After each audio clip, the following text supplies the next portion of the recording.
বিসমিল্লাহির রহমানির রহিম।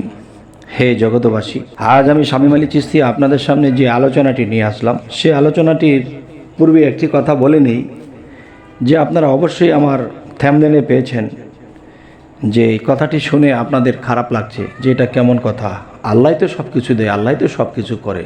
না বাবা, আল্লাহ সব কিছু করে না, আল্লাহ কিছু কিছু জিনিস করায়। সেটি কেমন দেখেন, যে আমি বাহ্যিকভাবে একটা উপমা করব আপনাকে। আপনি যদি প্রধানমন্ত্রীর কাছে গিয়ে বলেন যে আমার বাড়িতে কারেন্ট লাগবে, গ্রাম দেশ আপনার বাড়িতে কারেন্ট লাগবে, আপনি চেয়ারম্যানের কাছে যেতে পারেন, বিদ্যুৎ অফিসে যেতে পারেন, ওখানে কর্মকর্তারা বসে আছে, তারা কাজ করে দেবে। আর এই জিনিসের জন্য যখন আপনি প্রধানমন্ত্রীর কাছে যাবেন, আপনি তো প্রধানমন্ত্রীর কাছে যেতে পারবেন না।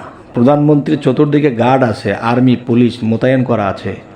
এখানে গিয়ে যদি বলেন যে আমার ঘরে কারেন্ট নেব, এই জন্য প্রধানমন্ত্রীর সাথে বলতে আসছি, এটা একটা বিরাট বোকামি। তাহলে এই জগতে এই বোকামিগুলো কে করতেছে, কারা করতেছে? আচ্ছা, এখন আল্লাহকে যদি আমি বলি যে হে আল্লাহ,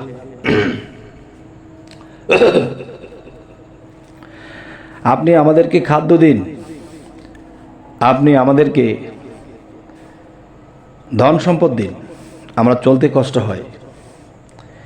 তখন আল্লাহ বলে, আল্লাহ কি বলবে যে আমি ধন সম্পদ, এটার দায়িত্ব আমার কাছে নেই, এগুলো আমার কাছে নেই।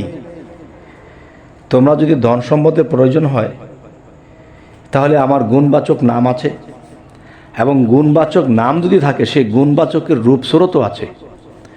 তোমরা সেখানে গিয়ে এটা চেয়ে নাও, এগুলো আমার কাছে নেই।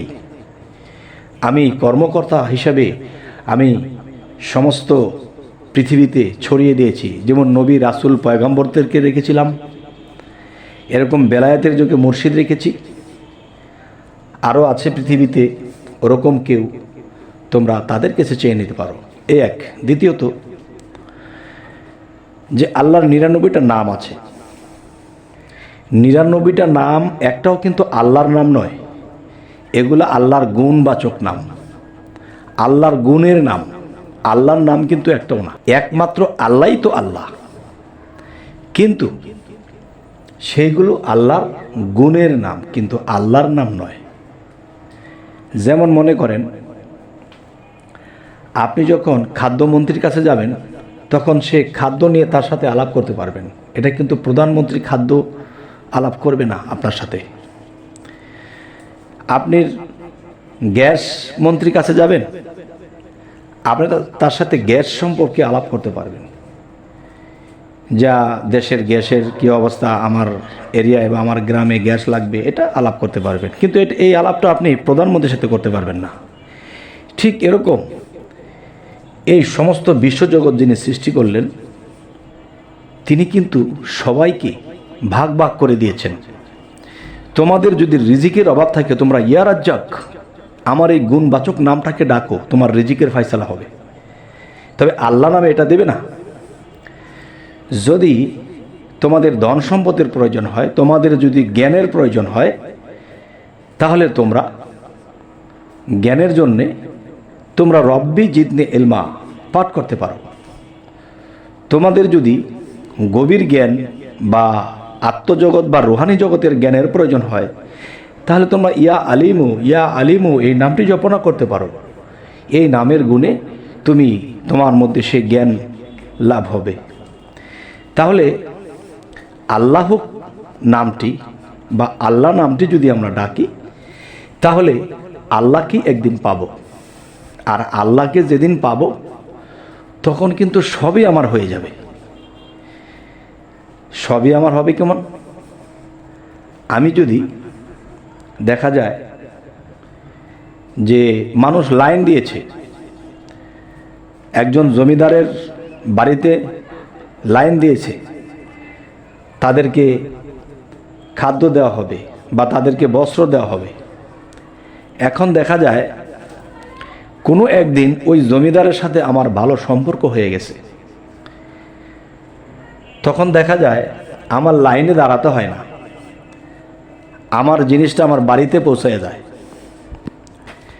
তাহলে বোঝা গেল কি, আল্লাহর সাথে যদি কেউ সম্পর্ক করতে পারে তাহলে অন্য কারো সাহায্য লাগবে না, আল্লাহ এটা করে দেবে।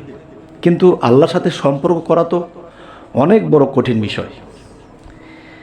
যাই হোক, আজকের যে আলোচনাটি, ধন সম্পদ, টাকা পয়সা, খাদ্য দ্রব্য, এগুলো আল্লাহর হাতে রাখেনি, আল্লাহ 99 নামের গুণবাচকের কাছে ছেড়ে দিয়েছে যে আমি আল্লাহ নামে একদিন আমাকে লাভ করবে, আমার রাসূলের নাম জপলে আমার রাসূলকে একদিন লাভ করবে।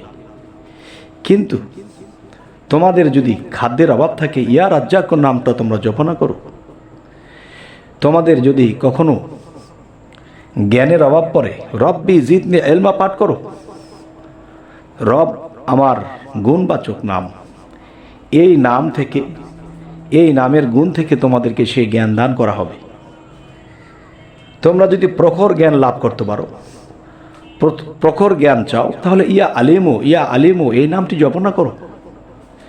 তাহলে বোঝা গেল যে আল্লাহ খুচরা জিনিস নিয়ে বসে থাকে না, সমস্ত বিশ্বজগৎ আল্লাহ দেখশন করে রাখতেছেন, কোথায় কি হচ্ছে, কার কি ডিউটি, কে কেমনি কি করতেছে, কোন ফেরেশতা কি করতেছে, সূর্য কি ঠিকমতো ওঠানামা করছে, চন্দ্র কি তার ডিউটি ঠিকমতো করতেছে, সাগরের পানি জোয়ার বাটা কি ঠিকমতো হচ্ছে, সে দূর থেকে এগুলো দেখে রাখছে। কিন্তু 18,000 মাখলুকাতের খাদ্য দেওয়ার জন্য আল্লাহ একজনকে রেখেছেন, এবং মানুষের বিপদ গোছানোর জন্য আল্লাহ গুণবাচক নামের মধ্যে কিছু রেখেছেন। তবে হে জগতবাসী, আজকের এই আলোচনাটি শোনার আগে আপনারা যখন নাকি থাম্বনেলে দেখেছেন আল্লাহর হাতে এই ধন সম্পদ টাকা পয়সা রাখেননি, তাহলে এই কথাটি কেউ ক্ষিপ্ত হতে পারে। কিন্তু না, ক্ষিপ্ত কেন হবেন? আল্লাহকে ছোটোখাটো খুচরা কাজে কেন খাটাবেন? আল্লাহ তো মহান, মহান আল্লাহকে কেন আপনারা ক্ষুদ্র জায়গাতে আনছেন?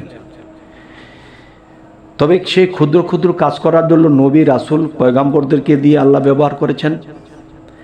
এখন বেলায়েতের যুগ পীর আউলিয়াদেরকে দিয়ে করতেছেন, এবং আল্লাহর 99 নামের গুণে করতেছেন, এবং দেখা যায় ফেরেশতাদেরকে দিয়ে করাইতেছেন।